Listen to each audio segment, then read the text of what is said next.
मंगल मांगल्यम सर्वकल्याणकारकम प्रधानम सर्वधर्माणां जैनम जयतु शासनम वंदितु सौव सिद्धे ध्रुवमचलमणो भवम गणपति भोक्षामि समय पावद मृण्मो सुत्के बलि बुंदम नमः समय साराई स्वानुभूत्या चकास्ते चित्त स्वभावाई भावाई सर्वभावांतरिक्षते प्रशांत मत गंभीरम विश्वविद्या कुलकर्णी अव्ययी की शरणुम जी ऐसी मत सर्व की शासन।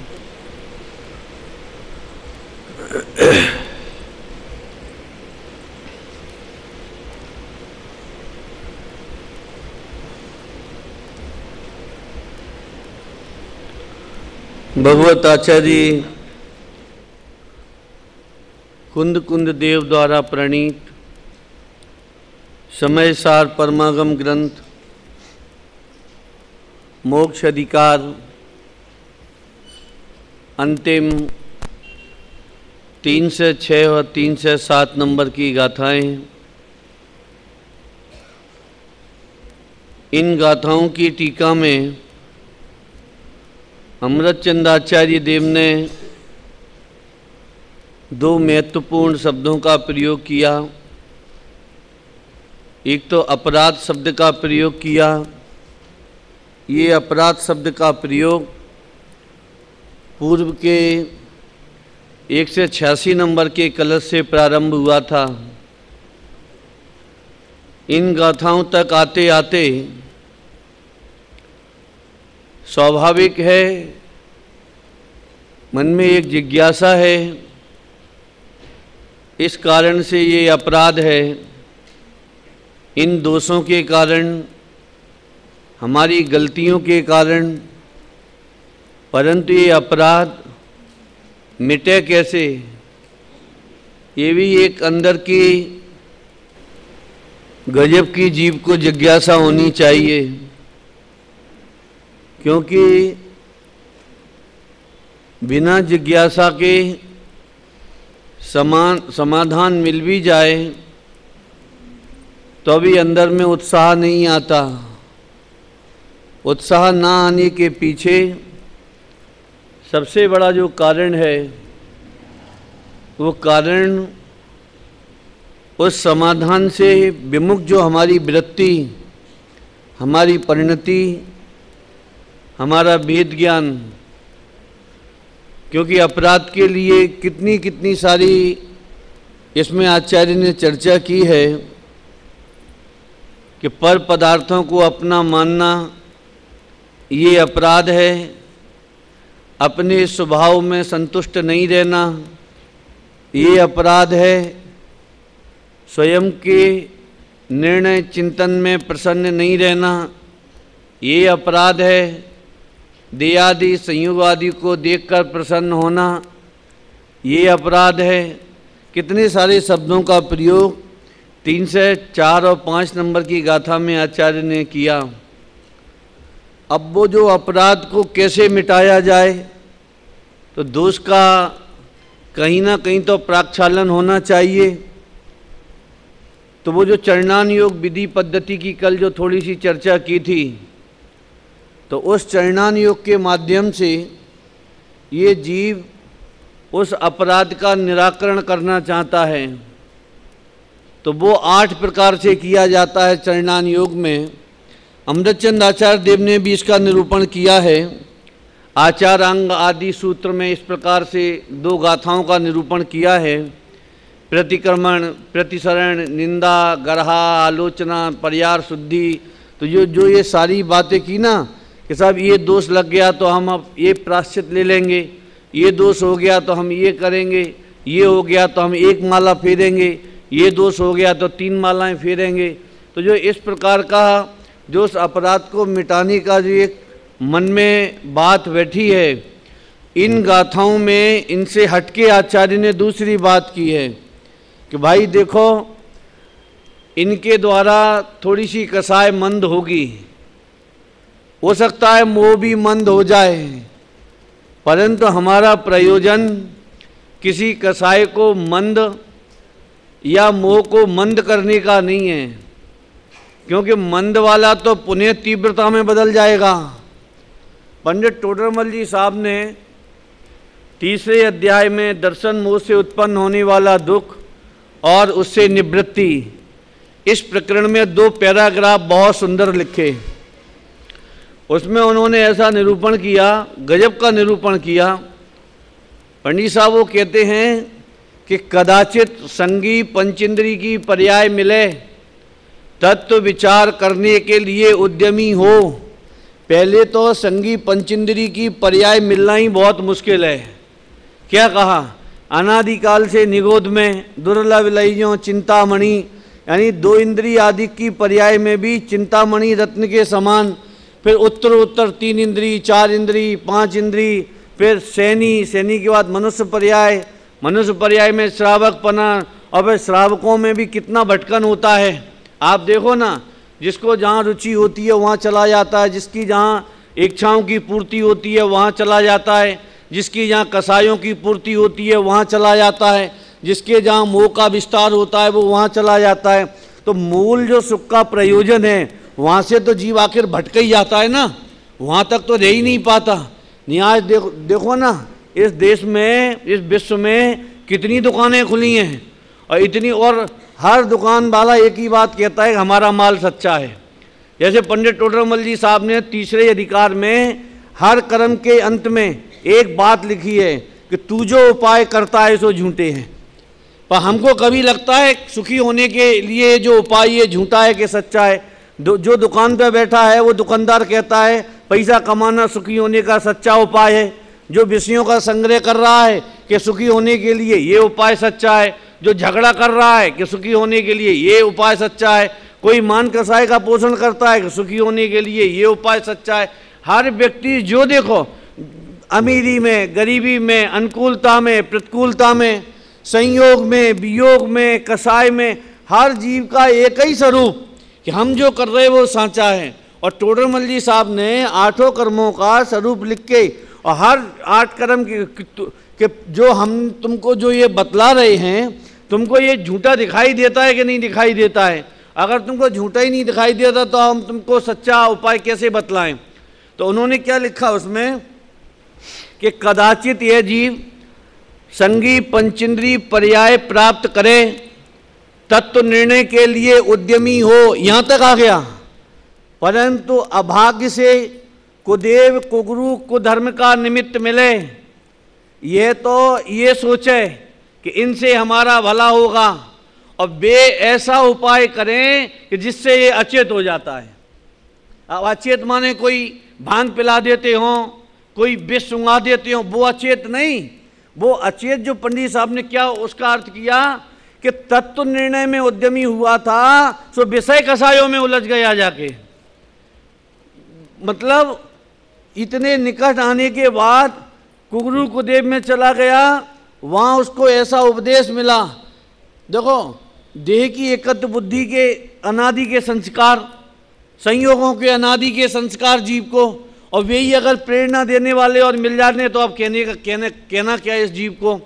फिर नीचे वाले पैराग्राफ में उन्होंने लिखा कि कदाचित महाभाग्य से सुदेव सुगुरु सुशास्त्र का भी निमित्त बने, वहाँ उनके निश्चय तत्व के उपदेश का तो श्रद्धान करता नहीं, व्यवहार श्रद्धान से अतत्व श्रद्धानी ही बना रहता है।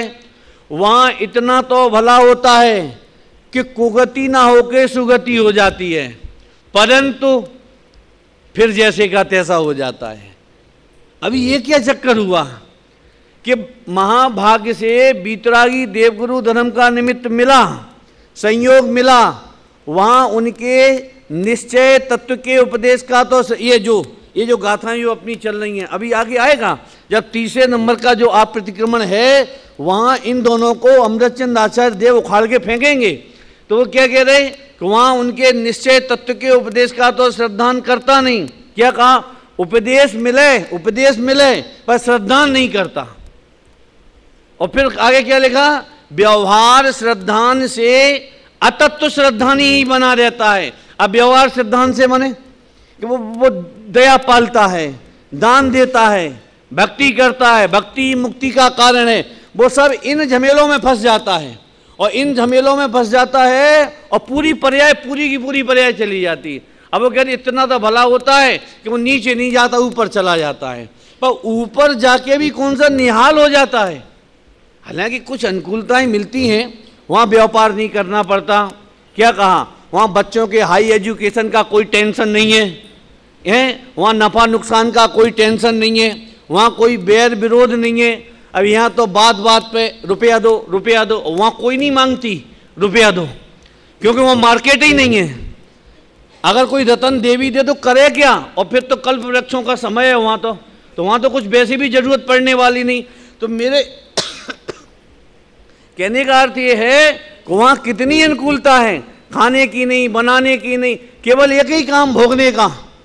आप ये विचार, और वो कैसा, कम से कम 10,000 वर्ष की आयु और अधिकतम 33 साकर ऊपर सर्वार सिद्धि तक चले जाओ। तो कहने का तात्पर्य है कि आप ये विचार करके तो देखो कि यहाँ से वहाँ तो जाएगा, पर वहाँ से फिर कहाँ जाएगा, कि सम्यक दर्शन बिंदु पाए और यूँ परिवर्तन। आई बताओ आगे क्या होने वाला है। तो पंडित साहब ने जो निरूपण किया मोक्ष मार्ग प्रकाशक में कि व्यवहार सिद्धांत से अतत्व माने देह के प्रति एकत्व बुद्धि, पर के प्रति कर्तृत्व बुद्धि, विषयों के प्रति भोक्तृत्व बुद्धि या सुख बुद्धि, जो भी आप कहो, परिग्रह के प्रति संग्रह बुद्धि, आप जो भी इसमें लगा सको। तो वो ये सारी बात किसके लिए थी, ये अपराध के लिए हम चर्चा कर रहे हैं कि ये सब अपराध है और इस अपराध का कोई निराकरण नहीं। अब बिल्कुल सरल भाषा में कहें कि अपराध किसका नाम है, कि मैं आत्मा हूँ या अपने को आत्मा नहीं मानना, ये सबसे बड़ा अपराध है। इससे बढ़कर विश्व में दूसरा कोई अपराध नहीं। क्या कहा, तुम कोई काम करना जानते हो, तुम कोई काम करना नहीं जानते हो, कोई फर्क नहीं पड़ता। मैं आत्मा हूँ ये प्रतीति अगर नहीं है तो सारा पढ़ा लिखा क्रिया करना, पर्ण कसायों की मंदता करना, इससे क्या प्रयोजन की सिद्धि होने वाली है। जैसे कभी कभी ऐसा उदाहरण देते ना कि पानी में नाव जा रही, मल्ला चला रहा, पंडित जी बैठे, तो पंडित जी बैठे तो पंडिताई बखान करने लगे कि तेरे को व्याकरण आता है। कहे महाराज सब दिन नाव चलाते तब पेट भरवाते, कौन व्याकरण, व्याकरण किसका, किस चिड़िया का नाम है, तो तुम्हारी 25% जिंदगी बेकार चली गई। फिर नेक और आगे बढ़े कि तेरे को छंद अलंकार आते हैं, कि ये छंद अलंकार किसे कहते हैं, तो पंडित जी बोले तेरी 50% पानी में चली गई जिंदगी। फिर उन्होंने तीसरा प्रश्न किया कि तेरे को फलानी गाथा, हम तो कहते चलो समय सार की गाथाएं आती हैं। अब वो सुन सुन के जब पागल हो गया ना, तो उसने कहा कि महाराज ये बताओ तुम्हें तैरना आता है कि नहीं। क्यों, कहा कि भंवर आ रही है, हम तो कूद के तैर के निकल जाएंगे। कि तो बोले कि हमें तो नहीं आ रही, कि तेरी पूरी जिंदगी पानी में चली गई। तो ऐसे ही यहाँ ये कहते हैं कि मैं आत्मा हूं, अगर ये नहीं आता और तुमको सब आता है तो ये अपराध है ये तुम्हारा। ये अभी देखो इस अपराध का निराकरण अमृतचंद स्वामी कैसे करते हैं। देखो पहले तो उन्होंने अपराध की बात की, और अपराध की बात करने के उपरांत अब वो अपराध पहले वो घटाएंगे, कम करेंगे, और फिर उसका अभाव करेंगे। देखो कैसे, टीका निकाला इसकी। प्रथम तो जो अज्ञानी जनसाधारण, अज्ञानी लोगों को साधारण ऐसे अप्रतिक्रमण आदि हैं, वे तो शुद्ध आत्मा की सिद्धि के अभाव रूप स्वभाव वाले हैं, इसलिए स्वयमेव अपराध रूप होने से विष कुंभ ही है। अब किनको विष कह रहे हैं, अब किनको कह रहे हैं, अब एक दूसरे की तरफ देखना कि अपने अपने परिणाम और अभिप्राय को टटोलना। क्या कहा कि वे तो विष कुंभ ही हैं, और फिर आगे क्या लिखते कि इनकी चर्चा करने का क्या प्रयोजन।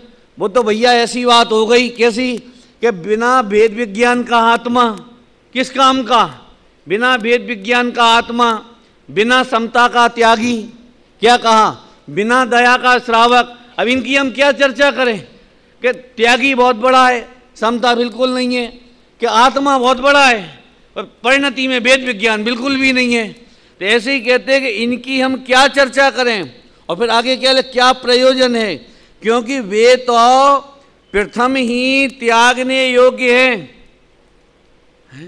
कोष्टक में लिखा है, इसमें से बहुत कुछ निकाला जा सकता है। प्रथम ही त्यागने योग्य है, इसका अर्थ क्या हुआ? जिन्हें तत्व की रुचि नहीं है, अब थोड़ा और नीचे आ जाओ, उनकी संगति भी त्यागने योग्य है। अरे मोहियों की संगति करोगे तो मोह की वृद्धि होगी, भोगियों की संगति करोगे तो भोगों की वृद्धि होगी, रागियों की संगति करोगे, काय को एकांत में भागते ये सब छोड़ छोड़ के। आगे कोई ना कोई, अगर ऐसे ही कल्याण होता तो 96,000 छोड़ के जंगल काय को जाते, ये तो बताओ। कि इनके मध्य में बीच में रहकर, क्योंकि वे तो प्रथम ही त्यागने योग्य, वे त्याग। देखो इसी ग्रंथ की चौथी गाथा की टीका के अंत में एक बहुत सुंदर चर्चा की। उत्थानिका क्या लिखी? अथ एतत् आसुलवत्वेन, क्योंकि पहली गाथा में मंगलाचरण किया, दूसरी गाथा में समय शब्द की व्याख्या की, तीसरी गाथा में स्वय समय और पर समय की चर्चा की, और आत्मा सबसे अधिक सुंदर है और ऐसा है, वह तो एकत्व स्वभाव ही है, एकत्व होने के कारण सुंदरता को प्राप्त, वो सारी चर्चा तीसरी गाथा की टीका में की। फिर शिष्य ने प्रश्न किया कि प्रभु जब आत्मा इतना सुंदर है तो उसकी उपलब्धि क्यों नहीं होती? तो उन्होंने, आचार्य ने उत्थानिका में क्या लिखा कि अथ एतत् आसुलवत्वेन, कि वह आत्मा असुलभ क्यों है? तो आचार्य ने उत्तर दिया कि शुद्धपद चिदान बूदा काम भोग बंध कहा। ये काम भोग बंधन की कथा इस जीव ने अनंतों बार सुनी है, अनुभव किया है, परिचय किया है। अब उसकी उन्होंने एक एक की व्याख्या की। तो संसार का स्वरूप, परस्पर में आचार्यत्व और पंच परावर्तन की कथा वो पूरा लिखा, और लिख के टीका के अंत में क्या लिखा कि एक तो एक तकलीफ वाली बात है। ये तो कैसी तकलीफ वाली बात? जैसे बर्णी जी की आत्मकथा में क्या आता है कि पुरुष की कितने गुण, कितनी कलाएं होती हैं? 72 कलाएं हैं। कितनी? 74। अब उन्होंने उसमें 2 और बढ़ा दी कि इन बुंदेलखंडियों की 2 और ज्यादा हैं। कि कौन कौन सी हैं? उन्होंने आत्मकथा में लिखा है कि एक तो ये जानते नहीं और दूसरी किसी की मानते नहीं। तब ये 2 कलाएं बढ़ गई उनकी। अमृतचंद आचार्य देव ने भी 2 कलाएं बढ़ा दी चौथी गाथा की टीका के अंत में। उन्होंने कौन सी बढ़ा दी? एक तो ये आत्मा को जानता नहीं, और दूसरी क्या लिखी उन्होंने कि आत्मा को जानने वालों की संगति नहीं की, और फिर आगे लिखा कि सेवा नहीं की। अब इसका क्या मतलब है कि स्वयं आत्मा को जानता नहीं और आत्मा को जानने वालों की संगति और सेवा की नहीं। अब देखो, आत्मा को नहीं जानता ये तो अनादि का मिथ्या तो सिद्ध कर दिया, और नहीं जानने वालों की संगति सेवा नहीं की, इसमें उन्होंने पूरा व्यवहार उतार के रख दिया। ये जरूरी थोड़ी है कि हर गाथा की टीका में हम पूरा व्यवहार लिखें। अरे समय सार पढ़ने वाला कितना बुद्धिजीवी होगा, और समय सार जिसके हाथ में आएगा उसका जीवन कितना धन्य हो जाएगा। क्या हमने देखा नहीं कि सुना नहीं? देखो बनारसी दास जी भी थानकवासी, श्रीमद जी भी थानकवासी, और गुरुदेव भी थानकवासी, और तीनों का जीवन ये समय सार से परिवर्तित हुआ। ये बात हमको पता नहीं है। क्या कहा कि जिनके हाथ में गया उनका जीवन धन्य हो गया। तो ये समय सार को पढ़ने वाला या जिनके हाथ में ये ग्रंथ आया तो उनका व्यवहार, उनका परमार्थ दोनों कैसा होगा? उनकी क्रिया, उनके वचन, उनकी वाणी वो लोग कैसी होगी और कैसी होनी चाहिए। तो उन्होंने लिखा कि आत्मा को जानता नहीं और आत्मा को जानने वालों की संगति नहीं की और उनकी सेवा नहीं की। तो अब सेवा माने क्या? पैर दबाना, ये सेवा? अरे सबसे बड़ी सेवा तो ये होती है कि जो कह रहे हैं उसका अनुसरण करें। अनुसरण से बड़ी कोई सेवा नहीं होती। क्या कहा कि हम तुम्हारी बात तो सब सुनेंगे, वो मानेंगे एक भी नहीं, तो इसका नाम अनुसरण थोड़ी होता है। तो ऐसे ही अब देखो यहाँ क्या कहते कि क्योंकि वे तो प्रथम ही त्यागने योग्य हैं, क्यों त्यागने योग्य हैं? कि उनके मध्य में रह के जीव अपना कल्याण नहीं कर सकता।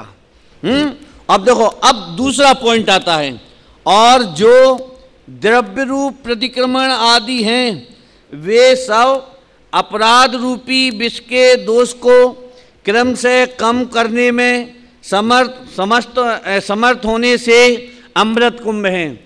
अब देखो, जो अपने दोषों को स्वीकार नहीं करता, जो अपने दोषों को नहीं देखता, जो अपने दोषों की मीमांसा नहीं करता, जो परिणति और अभिप्राय का दोष नहीं देखता, आचार्य कह रहे हैं हम उनकी तो बात ही नहीं कर रहे। अब जिनको कदाचित भवितव्य से कहो, काल लब्धि से कहो, अपने दोष जैसे किसी को दिखाई दे जाएं, अब उनको कम करने के लिए अब वो प्रतिक्रमण, प्रतिसरण, निंदा, गरहा, आलोचना ये सब करे, तो उससे क्या होता है कि दोष कम होते हैं। देखो, ये बात अभी अपन ने प्रारंभ में चर्चा की थी ना, कि अपना प्रयोजन दोषों को कम करना नहीं है, अपना प्रयोजन तो दोषों का सर्वथा अभाव करना है। शुभ भावों से या शुभ कसायों से या शुभ क्रियाओं से कसाय मंद तो होती है, परंतु कसाय का अभाव नहीं होता। आगम में इसके कितने उदाहरण आते हैं। देखो, अनंगधरा विशल्या का जीव था ना, तो पूर्व में अनंगधरा चक्रवर्ती की पुत्री थी, और चक्रवर्ती की पुत्री होने पर वो क्या कहते, विद्याधर कोई उठा के लाया, जंगल में पटक दिया। 3000 वर्षों तक फूल पत्ती खा रही, एक आसन कर रही, खाने को मिले। अब कपड़े भी कैसे होंगे 3000 वर्षों तक, छाल शरीर से लपेटे होगी, मतलब राजकुमारी। अब ये भी देखो, पुण्य पाप का कैसा गजब का स्वरूप है कि किसके घर में, अरे करोड़पति के घर में जन्म मिल जाए, क्या कहाँ, तो लोग अड़ोस पड़ोस वाले ये कह देते कि देखो तो इस बच्चे ने पूर्व में कितना दान दिया होगा, कितना पुण्य किया होगा, बिना कमाए करोड़पति हो गया। और यहाँ सब जिंदगी गधे की तरह लगे रहते हैं, लाख इकट्ठे नहीं कर पाए हैं कितना। और वो जिसने चक्रवर्ती के घर में जन्म लेना कोई आसान पुण्य किया होगा, और वो पुण्य, अब शादी भी नहीं हुई उसकी, और वो पुण्य पाप में कैसे बदल गया।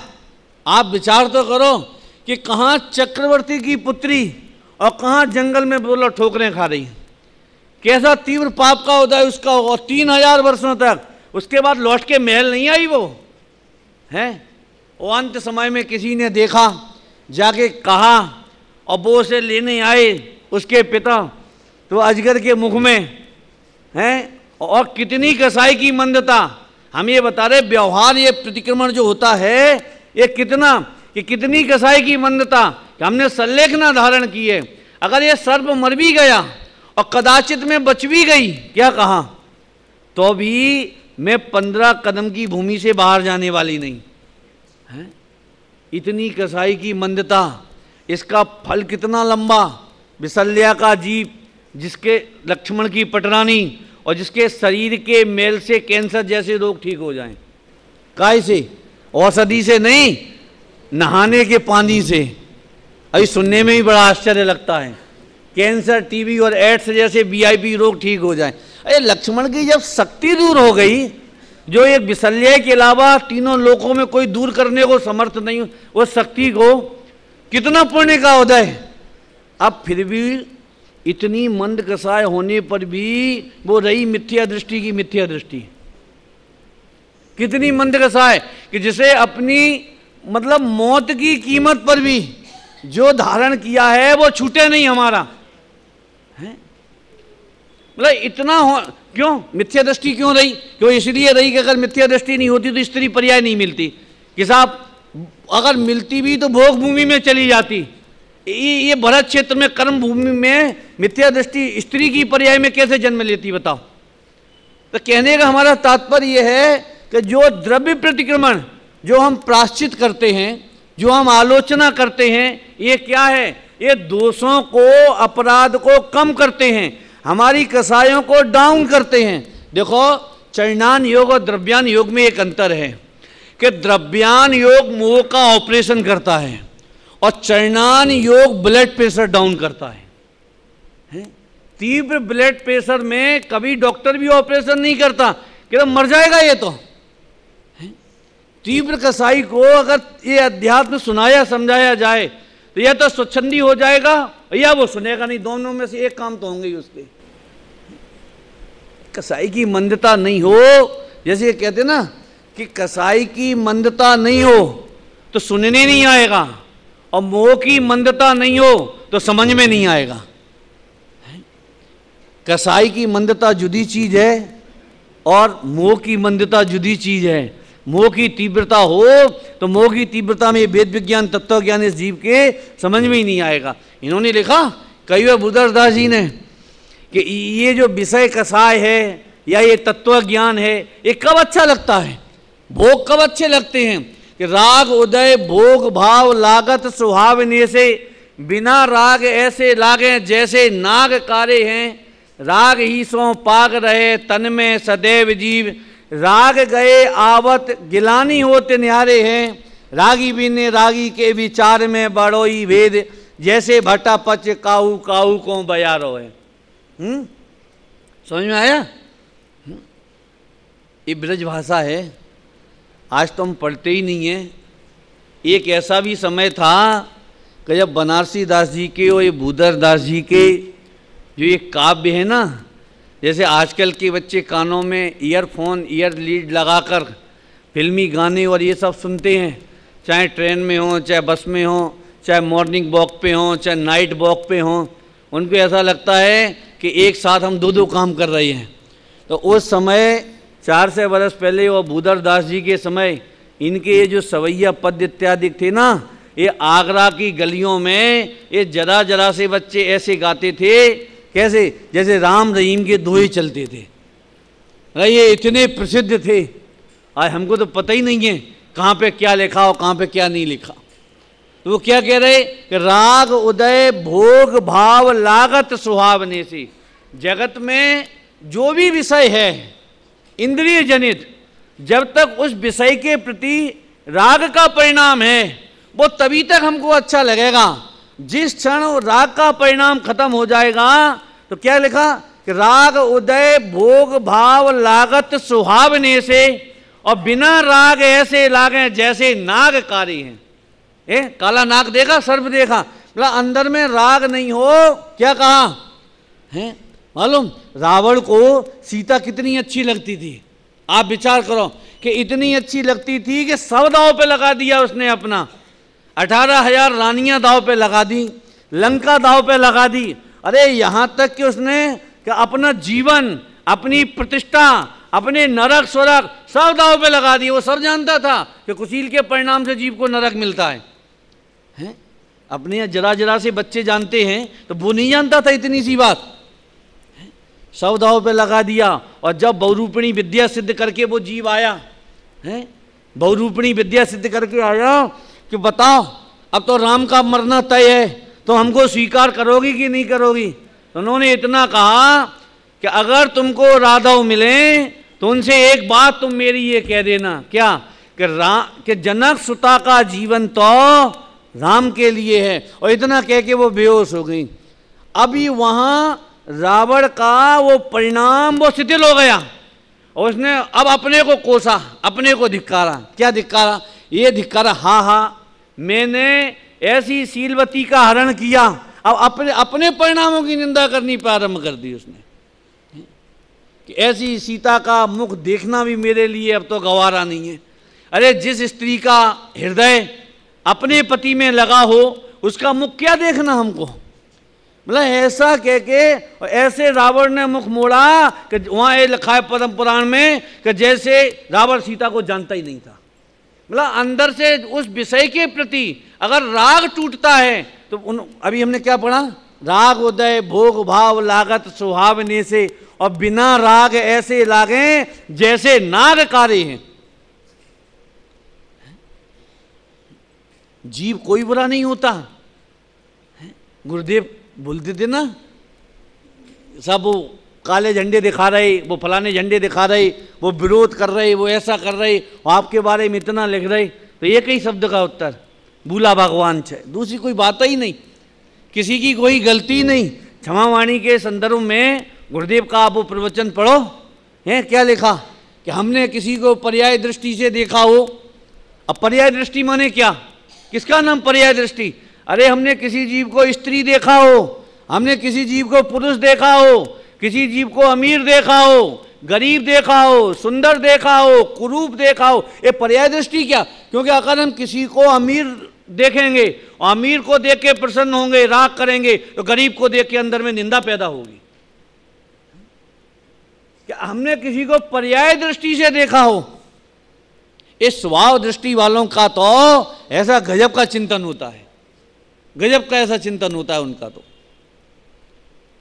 कि राग उदय भोग भाव लागत सुहावने से बिना राग ऐसे लागे जैसे नाग कारे हैं कि जैसे काला नाग को देखकर भागते हैं, ऐसे ही राग मिटने पर, मोह टूटने पर ये जगत के जीवों को बिल्कुल ऐसी दशा होती, आंखें फेर लेते हैं, मुंह फेर लेते हैं, कोई लेना दे, जैसे कि हम इनको जानते ही नहीं। तो कहने का तात्पर्य हमारा ये है कि अमृतचंद भगवान यहाँ क्या कहते हैं, और जो द्रव्य रूप प्रतिक्रमण आदि हैं वे सब अपराध रूपी विष के दोष को क्रम से कम करने में समर्थ होने से अमृत कुंभ हैं। अब ये किनको अमृत कह रहे हैं कि राग होता है वह विष है, और राग की निंदा होती है, दूसरा करे वो निंदा नहीं कह रहे, स्वयं निंदा करे, स्वयं निंदा करे, वो कह रहे वो अमृत है। मतलब किसको विष और किसको अमृत कह रहे? भोग का परिणाम आए ये विष है, और भोग से आकुलता पैदा होती है, ऐसा चिंतन चला ये अमृत है। अरे आगे जाके तो उस चिंतन को भी वो, इस चिंतन को भी वो विष कह देंगे, और एक त्रिकालीय द्रव्य भगवान आत्मा को केवल अमृत कहने वाली है। लेकिन किसको विष कह रहे, किसको अमृत कह रही है? क्रोध कसाई की तीव्रता होवे ये क्या है? विष है, और क्षमा का परिणाम रखना ये अमृत है। क्रोध करना बहुत सरल है, अन्यत्र उपयोग नहीं ले जाना। क्रोध करना बहुत सरल है और क्षमा करना बहुत कठिन है। क्या कहा? क्षमा करना बहुत सरल है और क्षमा मांगना बहुत कठिन है। कितना अहंकार टूटता है क्षमा मांगने में, हमें ये बताओ। क्या कहा? तीनों शब्दों का अर्थ आया ख्याल में? हमने क्या कहा? क्रोध करना बहुत सरल है, क्षमा करना बहुत कठिन है। और क्षमा मांगना बहुत सरल है और क्षमा करना बहुत कठिन है। क्योंकि क्षमा करने में, क्षमा मांगने में अपनी विनय दिखाई देती है और क्षमा करने में अपनी सरलता दिखाई देती है। किसी को करके देखना, आपके प्रति कोई अपराध कर देवे, क्या कहा? आपके प्रति कोई अपराध कर देवे और फिर आपका दूसरा विकल्प तक नहीं जावे, और हृदय में रखना कि भाई इसने जो हमारे प्रति अहित रूप क्रिया से, परिणाम से, वचन से इसने जो भी किया है, हृदय से इसको क्षमाए, चाहे सामने वाला मांगे और चाहे नहीं मांगे। विचार करना, तब पता चलेगा कि क्षमा करना कितना कठिन होता है। तो क्षमा तो वही कर सकता है जो वेद विज्ञानी हो, हैं, और जो वेद विज्ञान में डूबा हो तो वो सामने वाले का अपराध मानता ही नहीं है। हैं, राजा सैनिक, अभी आप देखो कितना क्रोध का परिणाम है। शिकारी कुत्ते दौड़ाए, मरा हुआ सर्प डाला, ये सब किया है। ये भी गजब की बात है। वीतरागियों की सौम्य मुद्रा देखकर हमें बता रहे कसाय करना ये कितना खतरनाक है कि वीतरागियों की सौम्य मुद्रा देखकर बे शिकारी कुत्ते शांत हो गए, पर राजा सैनिक का परिणाम शांत नहीं हुआ। अगर देखने की दृष्टि नहीं हो तो कभी ये विचार नहीं आता हमको, ये कसाएं हमें कहीं नहीं रहने देंगी, और भाई साहब कहीं का नहीं रहने देंगी हमको। कहीं नहीं, ये चारों गतियों में कसाएं कहीं नहीं रहने देंगी आपको, और एक समय के लिए भी साता नहीं मिलेगी, कहीं का नहीं रहने देंगी। ऐसी दुर्दशा कर देंगी ये मोह और कसाएं। और फिर भी उनको मिटाने के लिए बोलो आज हम क्या उद्यम कर रही है।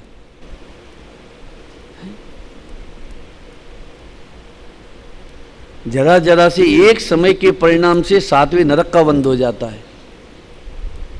अमृतचंद आचार्य स्वामी की भाषा तो देखो कि विष पी रहे हो अनादिकाल से हैं, और ये क्या कह रहे, ये विष को होता, ये प्रतिक्रमण, प्रतिसरण, निंदा, गरा, ये सब क्या है, इन सबको वो आलोचना कह रही है, वो अमृत कह रही है कि ये सब अमृत पीना है। ये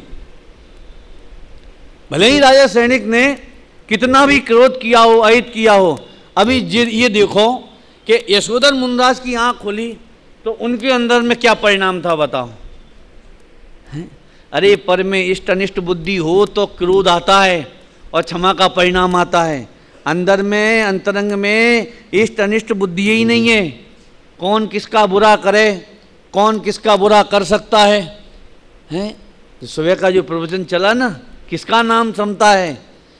ब्रह्मचारी रविंद्र जी ने समता षोडशी लिखी ना, जब वो दादा बोल रहे थे तब भी हमको वो बहुत ख्याल में आ रही थी वो पंक्ति, जो होता वह होने दो, होनी को स्वीकार करो, कर्तापन का भाव न लाओ, निज हित का पुरुषार्थ करो।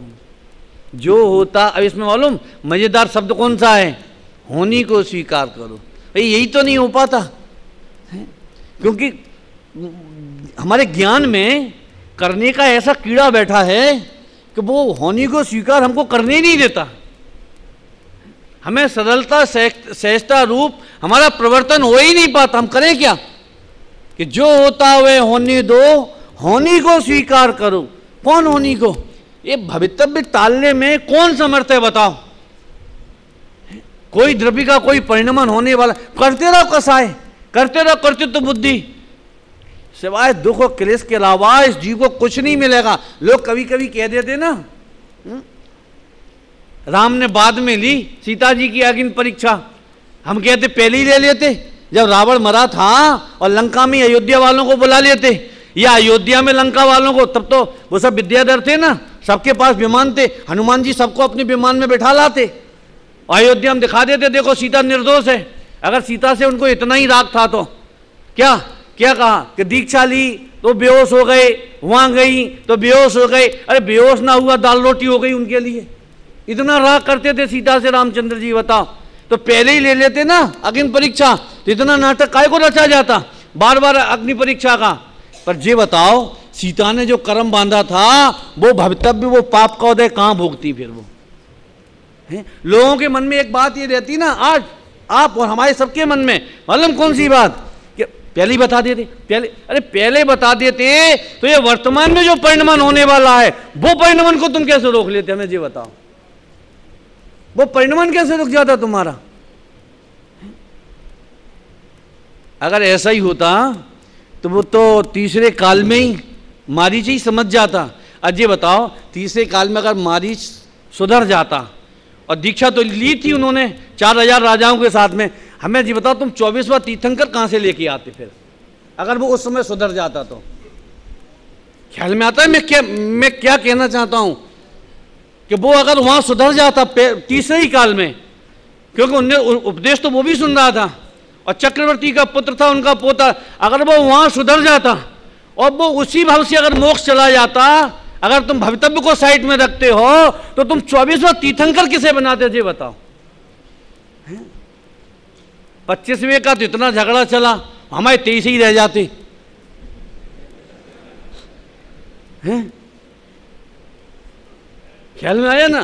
तो देखो परिणमन में, योग्यता में ये छेड़छाड़ जितनी होगी उतना जीव को कलेश और संकलेशता फैलेगी।